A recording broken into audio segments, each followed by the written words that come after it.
Shalom Joel Kid yang super. Wah, Kak William senang nih bisa ketemu sama kalian sekali lagi. Kak William punya tanda panah nih. Kira-kira boleh enggak bantu Kak William? Tanda panah ini mengarah ke titik A atau titik B? B. Pasti? Pasti. Oke, coba. Kalau Kak William angkat, tanda panahnya menghadap kemana adik-adik?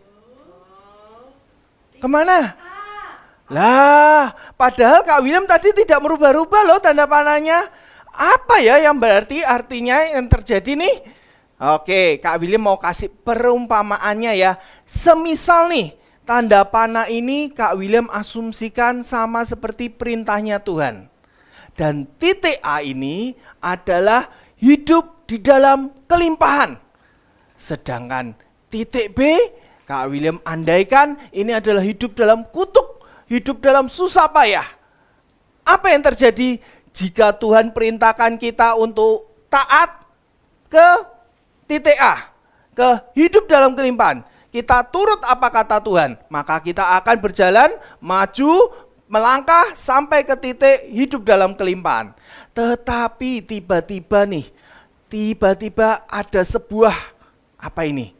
Wah, masalah datang. Oke.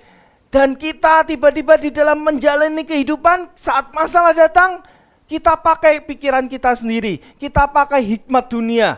Akhirnya kita lakukan yang mana? Hidup kita tidak lagi mengarah ke kelimpahan, tetapi yang terjadi apa? Hidup kita malah melangkah ke dalam sebuah kutuk, sebuah kesusahpayahan. Siapa yang mau melangkah ke situ? Nggak ada yang mau kan? Betul? Nah, itulah yang sedang Tuhan lakukan. Kenapa? Tuhan Yesus sudah mati di atas kayu salib. Bahkan hari-hari ini kita sedang merayakan kebangkitannya. Dia hidup. Kenapa Kak? Saat dia mati di atas kayu salib dan dia hidup bukan cuma bangkit dari kubur, tetapi dia juga ambil setiap masalah kita. Setiap masalah yang kita mau serahkan ke Tuhan, Tuhan ambil. Kenapa Kak? Biar hidup kita kembali ke lurus, kembali ke sesuai yang Tuhan perintahkan, sehingga kita bisa mencapai hidup di dalam kelimpahan. Nah, kakak punya sebuah kisah nih.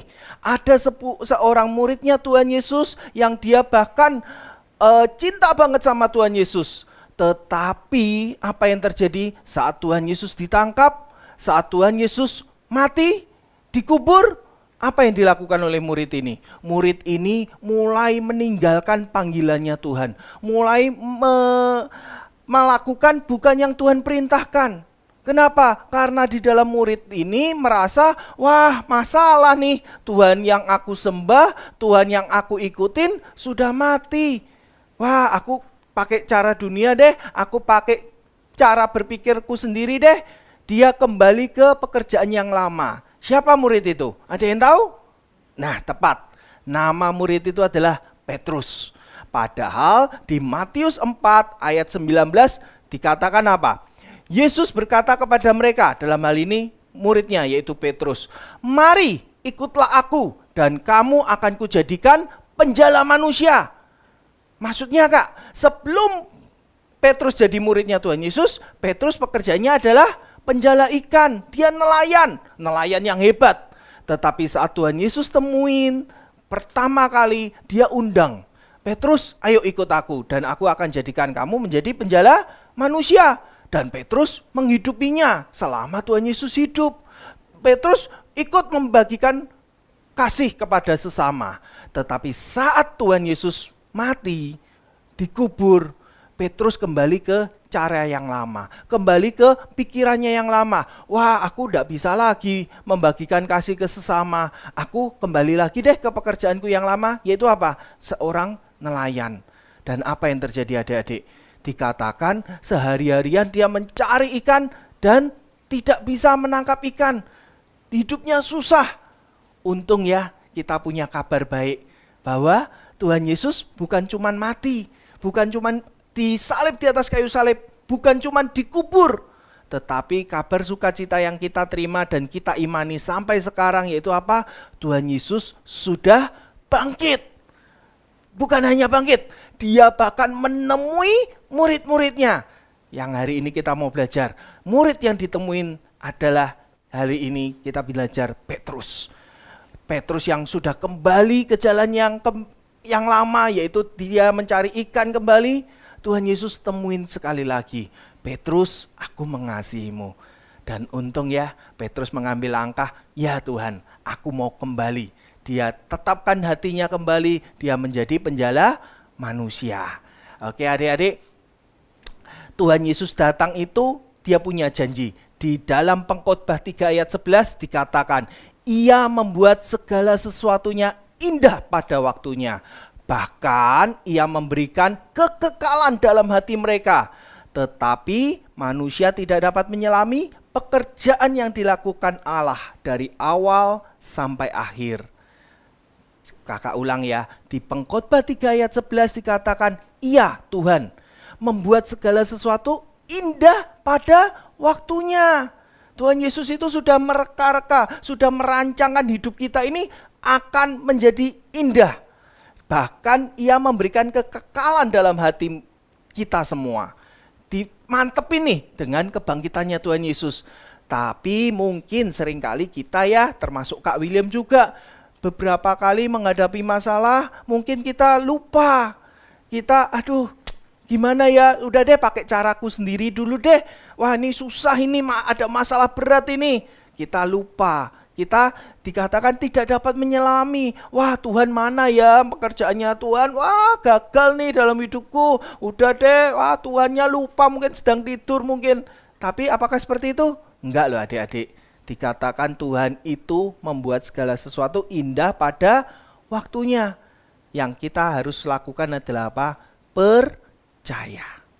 Dan yang kedua, kapan masalah ini merubah jalan hidup kita? Saat ada masalah di dalam hidup kita. Tetapi kalau kita di dalam menghadapi masalah, kita berdoa sama Tuhan, Tuhan, aku mau tetap percaya padamu. Tuhan, ambil masalahku. Dan dia memang Allah yang menyediakan hidupnya untuk menanggung beban kita. Dia mati di atas kayu salib untuk menanggung segala beban kita, termasuk masalah yang sedang kita hadapi. Saat dia ambil, kita akan mengarah dalam hidup yang limpah. Siapa yang mau hidup dalam kelimpahan? Coba sekarang kakak undang semuanya bangkit berdiri di tempat kalian.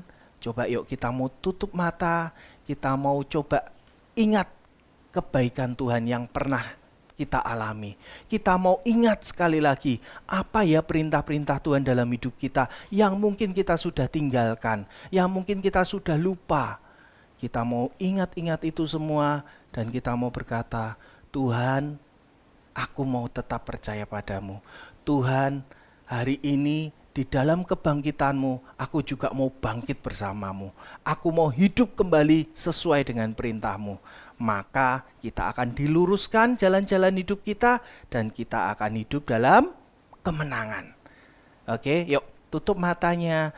Tuhan, terima kasih Tuhan untuk kesempatan ini Tuhan. Kami boleh mendengarkan firman-Mu, kami boleh mengerti Tuhan bahwa kematian-Mu dan kebangkitan-Mu itu membuat iman kepercayaan kami menjadi tidak sia-sia. Itu membuat kami semakin teguh di dalam Engkau, di dalam menjalani rancangan yang telah Kau tetapkan dalam hidup kami. Karena kami tahu Tuhan, masa depan kami itu adalah indah di dalam tangan-Mu. Masa depan kami Kau tentukan untuk kami keluar menjadi lebih daripada pemenang. Oleh sebab itu Tuhan, Roh Kudus bantu hidup kami, bantu pikiran kami. Setiap masalah yang ada dalam hidup kami Tuhan, kami mau berkata itu selesai di dalam tangan-Mu. Itu mudah bagimu, asal kami tetap percaya dan kami menaruh iman harapan kami kepadamu saja. Dan kami berdoa Tuhan, semuanya itu sudah selesai Kau tanggung. Terima kasih Tuhan, di dalam nama Tuhan Yesus, bantu kami untuk kami selalu setia, untuk kami selalu percaya akan Kau sampai akhir nanti. Terima kasih Bapa, di dalam nama Tuhan Yesus kami berdoa dan mengucap syukur. Haleluya. Amin.